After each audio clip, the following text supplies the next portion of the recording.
शाहीन से मैं हूँ सैयद शाहीन अब्दुल्ला।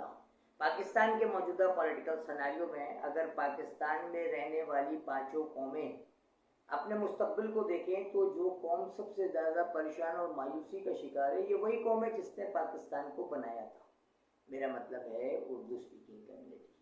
अच्छा देखें, एक बहुत बड़ा उर्दू स्पीकिंग कम्युनिटी के साथ अलमिया ये है कि ये हिंदुस्तान के मुख्तलिफ इलाक़ों से हिजरत करके आए हुए लोग हैं, जिनकी ज़बान, कल्चर, रेसेस में फ़र्क है, जिसकी वजह कर इन्हें यूनाइट होने में 40-45 साल का अरसा लग गया।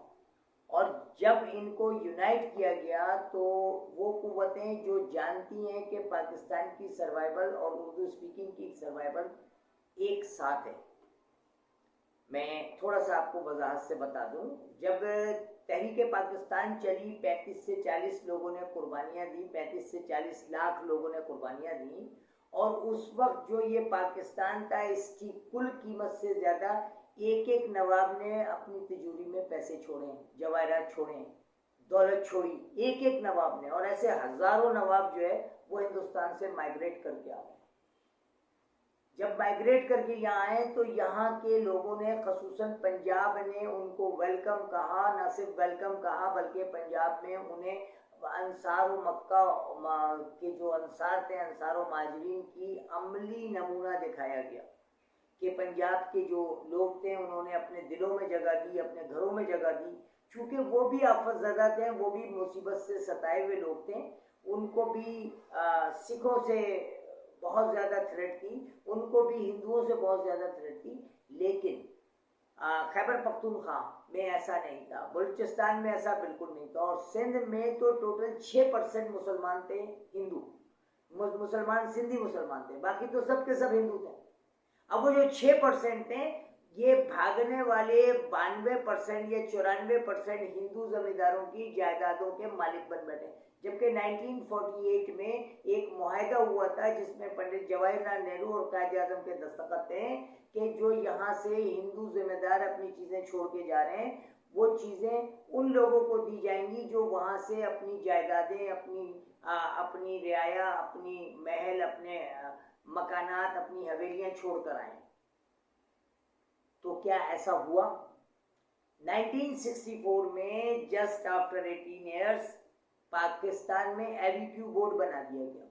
और शुरू में एवीक्यू बोर्ड ने काम किया, वहाँ से लुटे पिटे आए हुए नवाबैन को यहाँ से हिंदुओं की प्रॉपर्टी सोल्जर बाजार, गुरु मंदिर, इन इलाकों में दी गई।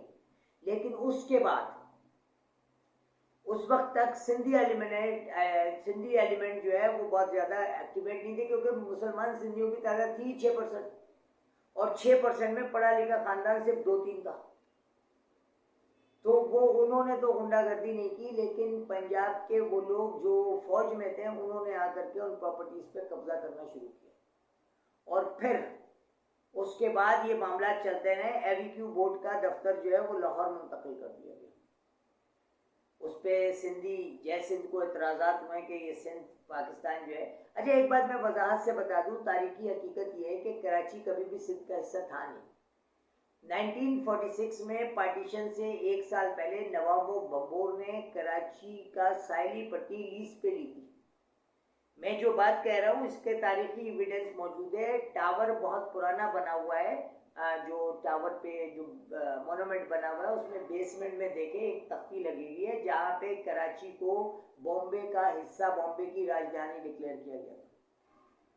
फिर 1964 में अयूब खान ने जब लसानी फसादात किए तो अयूब खान ने कहा कि महाजरों के लिए सिर्फ समुंदर है। तो उस वक्त के दानिश्वरों ने, जमील जालवी थे और रईस अमरवी थे और ये लोग थे जिन्होंने कहा कि भाई समुंदर पहले जब पाकिस्तान बना था खारा दर तक था, मीठा दर तक था, और अब समुंदर 40-45 किलोमीटर पीछे चला गया है।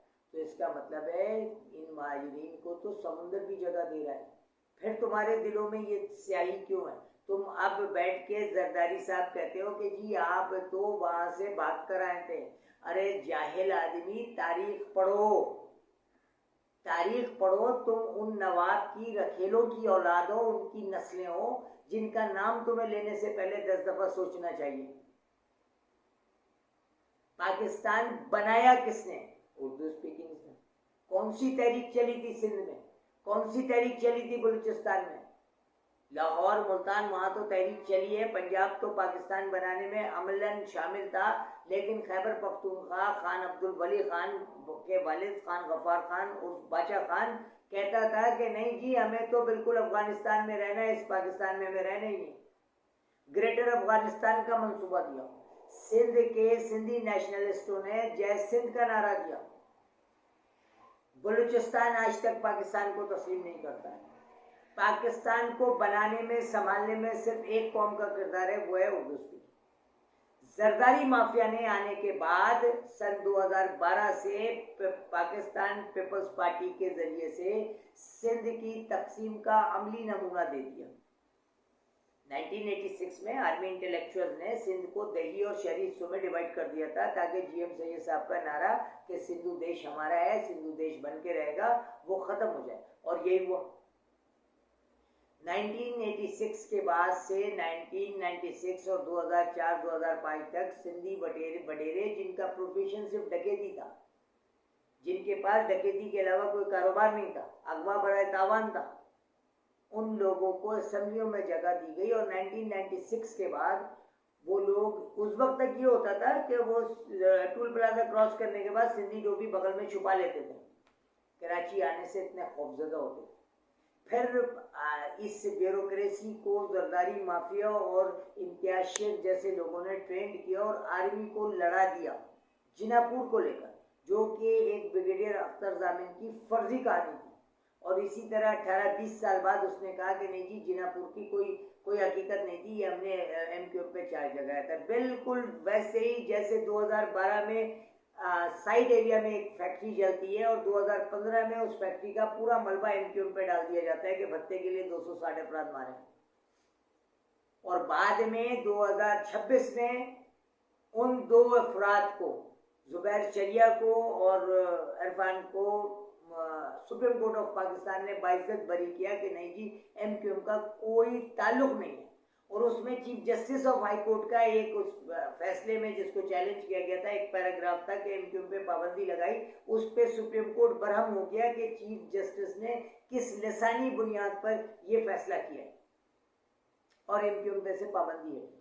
जनरल आसिम मुनीर साहब मुत्तहदा को एक्सेस देने के लिए तैयार हैं कि मुत्तहदा आए और सियासत में पॉजिटिव रोल करे, वरना पीपल्स पार्टी की जो जरदारी कंपनी है उसने पूरे शहर को गिरवी रख लिया। न सिर्फ गिरवी रख लिया है, बल्कि इस तरीके से नोच और खसोट रहे हैं कि कराची का इंफ्रास्ट्रक्चर तक तबाह कर दिया।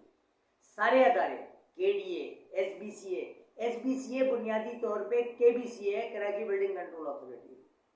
यानी आप ये देखें कि सिंध ने, इंटीरियर सिंध, ये दही आबादियों ने, जिनका ताल्लुक कराची से नहीं है, उन्होंने आके सिर्फ रेंजर्स की मदद से, आर्मी की मदद से कराची के 4 करोड़ आवाम को दबा करके ब्यूरोक्रेसी ने अपना रास्ता बनाया। और 2012 से एक भी उर्दू स्पीकिंग का अपॉइंटमेंट नहीं हुआ। इकोनॉमी उन्होंने छीन ली, फैक्ट्री मालकान को धमकियां देकर के पाकिस्तान से बाहर भेज दिया, फैक्ट्रियों पे कब्जा कर लिया। यानी ना अब उर्दू स्पीकिंग कम्युनिटी की इज्जतें महफूज हैं, ना उर्दू स्पीकिंग कम्युनिटी के अमलाक महफूज हैं। सिर्फ उसके जामिन, उसकी वजह कौन है? एमक्यूएम का वो अनासिर जो हुकूमत में रहने के लिए अपनी ही अवाम का, अपनी ही बहन बेटियों की इज्जतों का सौदा करते हैं, चाहे वो एमक्यूएम पाकिस्तान हो, चाहे एमक्यूएम पीएसपी हो, चाहे वो डॉक्टर फारूक सत्तार हो। मर्द आहन जो आज भी महाजिर नाम पे खड़ा है, आफाक अहमद, वो है सियासतदान महाजिरों का, जिसने आज तक लफ्ज महाजिर को तब्दील नहीं होने दिया।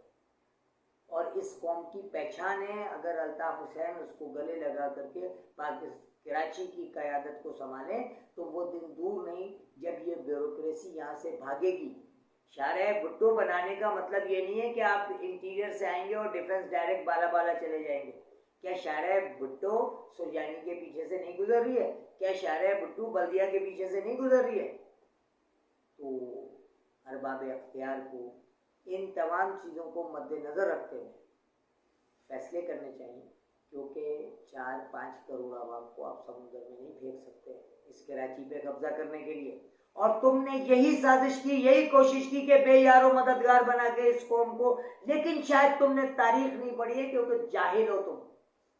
ये वो कौम है जिसने अंग्रेजों को बर्दाश्त किया, अंग्रेजों के खिलाफ खड़ी हो गई। ये वो कौम है जिसने लड़के पाकिस्तान बनाया। इस कौम की तारीख है, इसको कोई गुलाम नहीं बना सकता है। तुम क्या बनाओगे? तुम तो हिंदुओं की नाजायज औलाद हो। तुम तो, तुम्हारी नानियां, दादियां, माएँ, ये हिंदुओं के पास गिरवी रखी हुई होती थी 15 रुपए और 20 रुपए के लिए, और उनसे जो तुम पैदा हुए हो, तो तुम आज असेंबलियों में बैठे हुए इस कौम को, जिस कौम ने 35 लाख जानों की कुर्बानियां देकर इस पाकिस्तान को बनाया, तुम उस कौम को गुलाम बनाना चाहते हो।